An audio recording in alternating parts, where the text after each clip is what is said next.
My parents, Zalman and Fanny, were Holocaust survivors. They arrived in Canada in September of 1948 with 3 children hanging onto them, aged 7, 5, and 3. I was the 3. My father got a job in one of the sweatshops on Spadina Avenue, doing the only work he knew how to do, operating a sewing machine. Until I was 11 years old, I loved my father. And then one day, everything changed. Years later, my mother told me that my father had been diagnosed with a damaged and weak heart because he suffered from rheumatic fever as a child. She said that once they had come to Canada, he complained constantly about how much he hated working in the factory and he hated his foreman. And how often he was depressed, especially when he talked about his family, all of whom perished during the war. One day he came home, sat down in the kitchen, and said, I can't work anymore. I just don't have the strength. And together they decided they would have to find another way to make a living. With the few dollars that they had saved and some money they borrowed from friends, they put a down payment on a little building at the corner of Boone and Hope Street, in the Dufferin and St. Clair area. In the front of the building was a small grocery store, and behind it was a little kitchen and a table where we ate our meals. To the right of that was another little room with a pull-out couch, and that's where my parents slept. Upstairs, there were 3 bedrooms, but my parents rented out 2 of those bedrooms to strangers, just to make ends meet. My 2 sisters and I, we shared that 3rd bedroom. At the time, my father had a plan, it seemed, for us all working in the store. My mother was supposed to run the store. My sisters would sometimes help out at the cash register. And me, I was supposed to clean up the store, empty all the boxes of groceries that came in, organize the storeroom, load the shelves up with new stock, shovel the snow in the winter, and whenever necessary, deliver groceries to the neighborhood. You're probably wondering, what was my father planning to do to help? I have no idea. And my father had rules for me, all kinds of rules. First, I had to come home from school every day, right away. He made it clear that I could have no non-Jewish friends, no discussion. I had to eat kosher, which meant I couldn't ever go to a restaurant. On the Jewish holidays, he forced me to sit beside him for hours, while all the other kids, they were playing outside. And if he had to go somewhere, and my mother was busy, and my mother was busy, so I had to go with him, sit with him, and wait for him. Actually, you know, from when I was that young till my father passed away when he was 70, he would never go anywhere by himself. If I wasn't available in those early years and throughout those next decades, he would go nowhere without my mother, and she could go nowhere without him. He went with her to the hairdresser. He went with her to the card night on Wednesday nights with the ladies. He went with her to bridal showers and teas. Solomon was there. To me, he was miserable.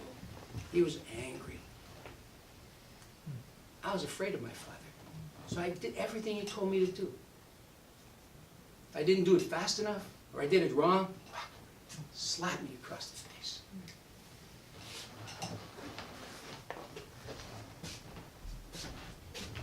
On Sunday, that was my day for fun.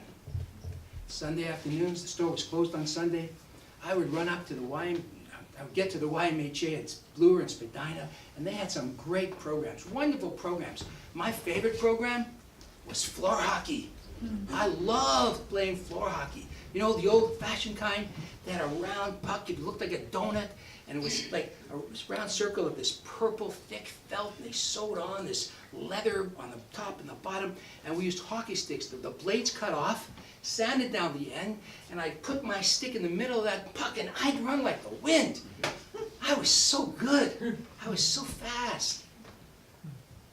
One Sunday, I was running down the floor, just about to take a shot. Whack! Got a stick right in my mouth. My mouth was bleeding. I could feel it. Two of my teeth were broken. But my first thought was, my father is going to be so angry. He's going to be so angry. When I got home, he was yelling and screaming at me, "Harry, you should have been more careful. We don't have money to fix teeth. Harry, never, ever again can you play floor hockey. Never again." It took about 2 weeks. At the urging of my mother, my father finally found a cheap dentist. Found some guy who said he was a dentist in Poland. I knew I was in trouble. When we stopped in front of a house that was just a few streets away from ours, and we walked inside, this guy, he practiced dentistry in his kitchen.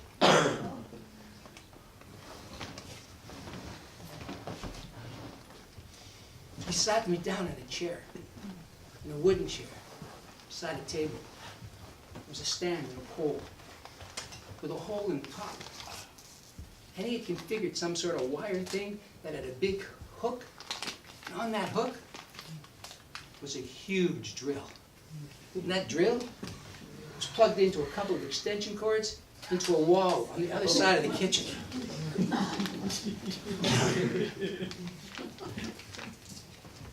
He puts my head back.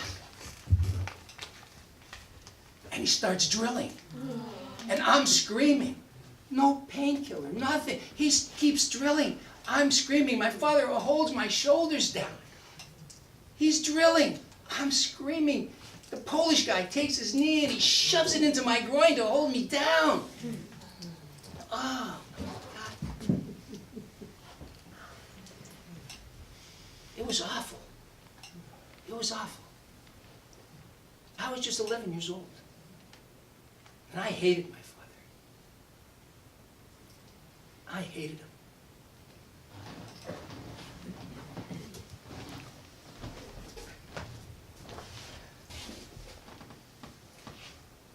Notwithstanding my father's warnings, I did have one non-Jewish friend. His name was Bobby Weir. He lived right across the road from the store. My father knew him because he came into the store and sometimes bought some stuff. But what my father didn't know is that Bobby was my friend. And he didn't know that Bobby said shit all the time. All the time. One warm May evening, I finished my work. I said, I'm just going out to play. I ran up the street into the lane behind Bobby's house. There were always kids playing there. You know why? Bobby owned all the equipment. He had gloves, bats, sticks, balls. He had a hockey net. He had goalie pads. That evening, we played baseball. And when this game was over, I heard one of the kids yell, "Bobby! Bob! We'll see you tomorrow night at floor hockey." Oh my God. Did he say floor hockey? I love floor hockey. Bobby, you play floor hockey? Shit, yeah, every Friday night. Bobby, I love floor hockey. Shit, so why don't you come play with us? Yeah. Why don't I go play with them? I know 2 good reasons. One, my father found out I was playing floor hockey again, he'd kill me. And if I got hurt playing floor hockey, he'd kill me twice. Bobby, what time do you play? Hey, I figured couldn't hurt just to go up and watch. Next day was Friday.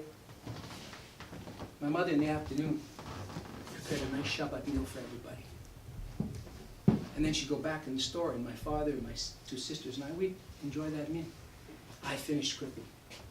I said, I'm done. I just got to go. I've got to play. I'm going to play outside. I'm going to meet some kids. I'm going to go. I ran up to the lane. Bobby was waiting there were 2 floor hockey sticks, just in case. We walked up Hope Street. We got to Woodward. Turned right on Woodward.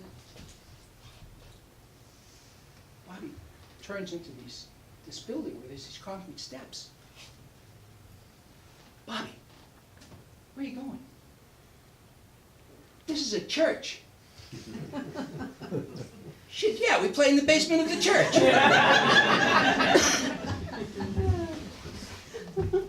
Bobby, I'm Jewish. I'm not allowed to go into a church. I can't go into a church. If my father found out that I was in a church, he'd kill me. Shit, Harry, just don't tell your father. Then he pulls me by the sleeve. I stumble up the stairs and I'm in the church. Oh my God, it is dark. It smells. It is so scary. Bobby's going down the stairs. I'm going with him. I follow him down the stairs. Walks into this room. Bunch of tables. Whole bunch of boys just sitting around talking, laughing. What are we doing in here, Bobby? Oh, it just takes 10, 15 minutes. We have to do the Bible class first.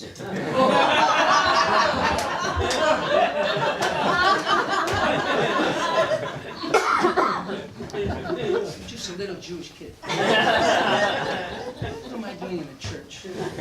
Doing a Bible class on Shabbat.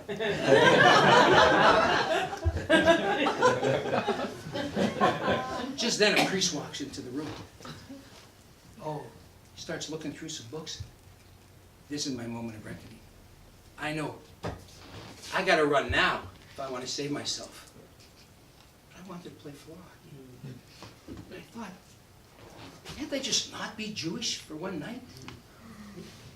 Can't I just lie to my parents this time? Can't I just find the courage to stand up to my father? Run, Harry, run! I didn't run. I stayed. Must have found some courage somehow. And I listened to the priest tell stories about Jesus Christ. And I hummed when they sang the hymns.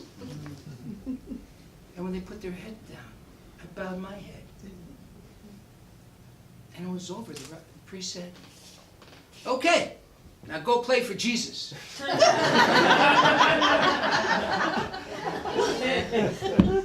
I did.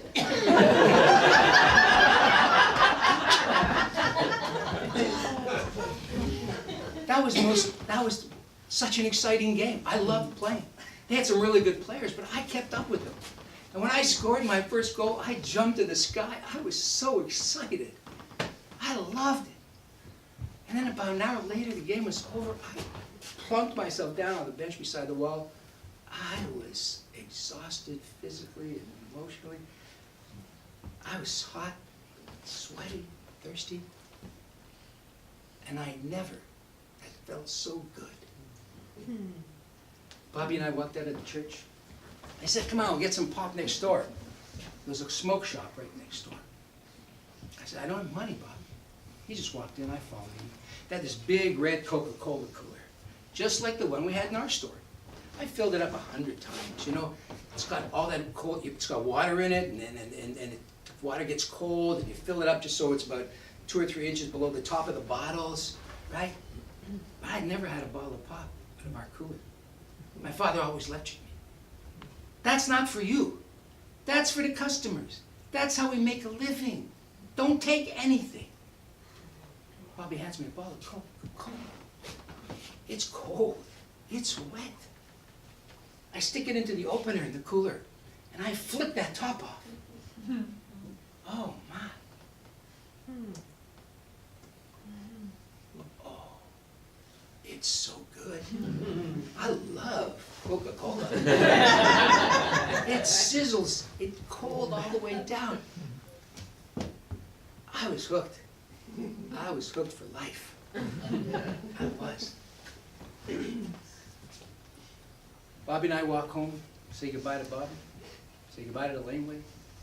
Approaching the store, and I look in the window, and my mother's standing there, and she doesn't look happy. I go inside, she starts yelling at me right away. Harry, where have you been so long?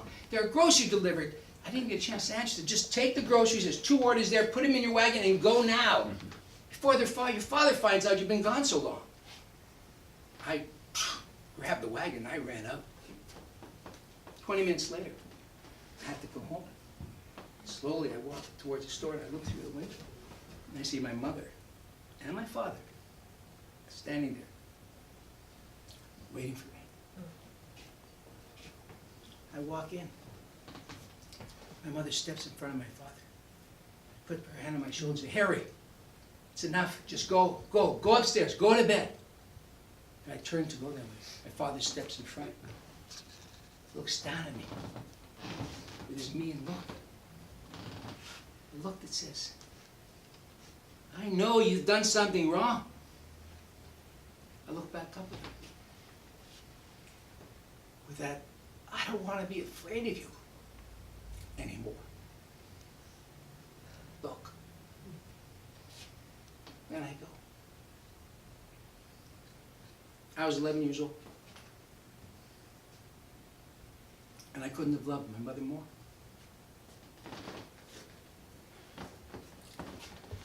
Next week, I played floor hockey again. And I played floor hockey almost every week. To the end of June, when the church stopped the program for the summer. My father still yelled at me, hit me, but the next time he hit me, I didn't hardly cry. The time after that, I didn't cry at all. And he stopped hitting me. I learned that courage, like any other muscle, takes time to grow. And I learned that Jesus did some pretty amazing stuff. And he ran a fantastic floor hockey game.